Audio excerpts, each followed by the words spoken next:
How you doing, folks? This is Maverick here, and you are looking at the box for the Sony Bravia XBR49X830C Ultra HD 4K TV running Android. I picked this up over the holidays. I thought it was a pretty good buy. You know, I wanted to go for the 43-inch. I couldn't get the 43-inch. It ended up being cheaper for me to go with the 49. So I'm going to talk to you about this TV.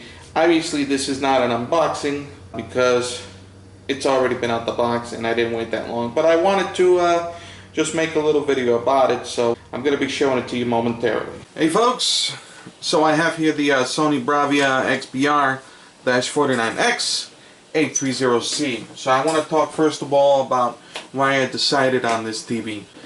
There was another Seki TV I was going to buy for around $175. I couldn't get it for whatever reason at the price I wanted.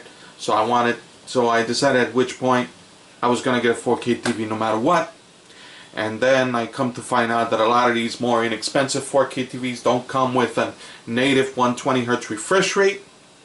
So I didn't like that. So I wanted something with a native 120 refresh rate. I didn't want any fake 120. And also I like the fact that this TV came with Android. You know, aside from the 120 Hz refresh rate. Another thing I'm going to bring up first of all. This TV, I never know what input is it going to start on. Last time I had it on, it was on the smart TV portion, you know, when you could choose the apps here, and now it just started on HDMI. Okay, so I never know. Anyway, so here it is. It looks, the interface looks pretty nice. You can see all the apps here. Some already come preloaded. Here you see some stuff that's suggested to you. Let's talk about the inputs first. Okay, I thought that Sony was quite generous with the inputs. As you can see, there are 4 HDMI inputs, and I thought they were even more generous by providing not one video input but 2 video inputs, although video input 2 or AV2 is shared with component video. And that's fine, because a lot of TVs that come out today may not even any video input, and you know that sucks, because if you say, for example, buy a 4 gig Xbox, well, those still use the video cables. In fact, you know, right out the box, that's what you're gonna have with it. Unless, of course, you buy the HDMI cable, which you should probably do anyway. Let's say in the beginning, hey, you know, you might want to use the video cable because there's a chance that you might not have thought about getting HDMI. So that's great that Sony did that. Of course, it's got cable antenna, just like most other TVs.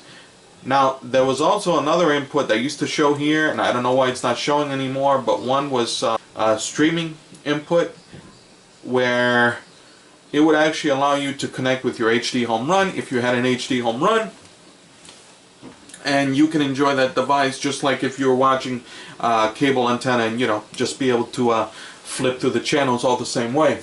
But when I tried it, when it was showing, and when I tried it, it never worked right. I never got it to work at all, because the TV would detect the HDHomeRun, it would scan in all the channels, but none of them would work, and no matter what settings I changed, wouldn't work. So I don't like that. Next thing, it does come with the featured apps. There is a Netflix app, as there should be, but from what I understand, when the TV first came out, there was no Netflix app yet. There was a Netflix button on the remote control, but it didn't work. Obviously they were planning for the future, but I don't see why it wasn't already out when they launched the TV. So go figure. Anyway, yeah, it comes with the Amazon Instant Video, and it comes with all this other stuff, including Sirius XM, Pandora, which I love both to death. And then there are some apps that I added, of course. Plex, if you know what Plex is, you should love the fact that you can use Plex on this TV. Also Crackle, if you don't mind commercial interruptions. Amazon Instant Video, also Kodi.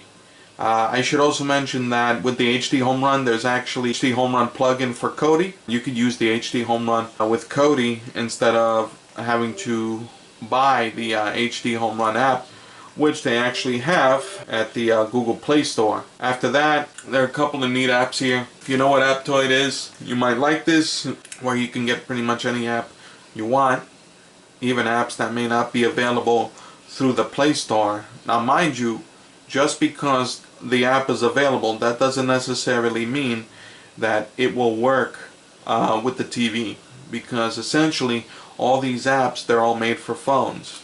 Okay, so some may work without an issue and some may not. I got this Moonlight game streaming. This allow you to stream your games in the same way that an NVIDIA Shield would allow you to stream your games. So that's real neat. It comes with PlayStation Video. You can use this with PlayStation Now service. I should also add that this TV is compatible with the DualShock 4 controller. Okay, so you can play PlayStation 3 games on the TV right out the box. You don't necessarily need the console. Me, I have a console already. I have several consoles already, so I really wouldn't be able to make use of that. So it's really not any good to me. Moving on here, let's talk about the actual picture of the TV. Now, the reviews that I read basically said that the TV lacked in contrast out the box. And that may be true, but it was actually fully adjustable, and you know, I got this thing to work like the way I want it. So I really didn't have any issues with the video, and the audio on it is pretty good. It's probably a lot better than the Westinghouse that this thing replaced, which was a 40-inch Westinghouse, and to be honest, the Westinghouse sounded like a clock radio when you heard the audio. So, not that I use it, because as I said, I have a surround system here, so that was never a problem. But if I didn't want to use the surround system and I wanted to use the speakers on this thing, I should be able to. So I'm just going to play a little preview here, and you can decide for yourself how the video is. This is the greatest advance in modern physics. I think the picture is awesome on this thing. A rare metal. Way better than the Westinghouse. Let me crank up the volume for you. It's what they're made of. Bring it up! All the way! You guys have never seen a truck like this before? Dad, you can't keep spending money on junk. I don't think it's a truck at all. I think we just found a transformer. So as you can see, it's just very beautiful, very vibrant. Where is Optimus Prime? And this is the last Transformers movie, Age of Extinction. All we have done. If you haven't seen it, Are hunting or us, if you have seen it, may not have thought anything of it, but I fear we are all but I can tell you, targets now. just like with the rest of the films, lots of great visuals. And that's pretty much what all. Who sent you here? But enough about that. I'm gonna stop this. So now you have an idea of the picture, which I think tops. You know, like I said, after you make the adjustments, it's all smooth sailing. Last thing I want to talk about is the built-in Bluetooth. You know, not a lot of smart TVs come with the built-in Bluetooth, but this TV does. So that's great. If you have a soundbar, or maybe some Bluetooth speakers, or maybe you want to link it up with your phone, or maybe your computer, or your PS3, all these will work.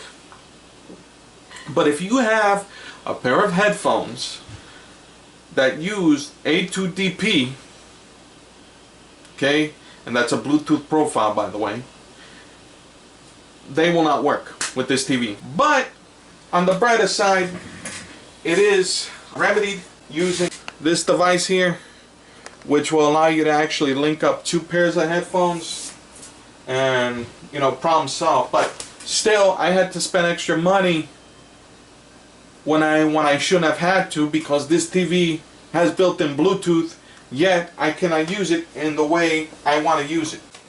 Okay, folks, my final thoughts on this TV, I'm going to score it a solid 8 out of 10. 8 out of 10 because, number one, Bluetooth. I should be able to use any Bluetooth device in this TV, any Bluetooth audio device on this TV. Okay, I shouldn't have to purchase any third-party accessories such as the one that I had to purchase, because this TV does not support the A2DP Bluetooth profile like it should support. That has been around a long time. There's no reason why it's not on there. Okay, Sony couldn't give me a reason. They can only tell me that they're not going to get it. 2, if you look in the upper left-hand corner, you'll see the little microphone. That means that this TV can support voice. But there's no microphone on my remote control. So, go figure. Why didn't they add that? 3, and this was very minor, the fact that whenever you turn on the TV, or at least with me, whenever I've turned it on, it never seems to be on the correct input. Okay? When I think it should be on HDMI 1, it's on Smart TV. When I want it to be on Smart TV, it powers on an HDMI 1. Why is that? I don't know. Again, go figure. Other than that, it's a great TV. I mean, the fact that it's running Android is awesome. Okay? Because that means that you're not just limited to whatever they have in the Play Store. And it's also nice on this TV that you can use your phone as a full-featured remote control for the TV. So you can use a mouse function, because it does support mouse functionality. You know, you can switch the touchpad, so that's always very helpful, especially if you know you're gonna run anything like Kodi and you know do anything like that. So all that is very cool right off the back. Again, you know, the possibilities are endless. And of course the picture, I got no complaints about the picture. You know, when you get it, you just make the adjustments, you know, to your likings, and everything will work out. You know, I really don't see this big lack of contrast that I read about.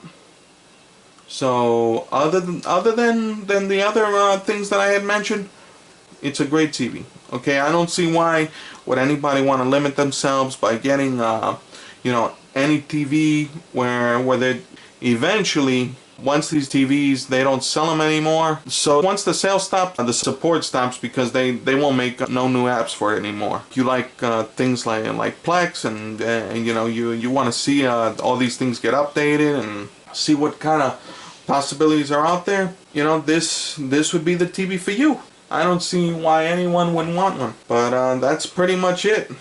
8 out of 10. Again, this is the Sony Bravia XBR49X830C. It's a great TV. That's it. Please leave all your questions and comments. Hit the like button if this video helped you out so that others may see it. Thank you for watching. This is Maverick. Over and out.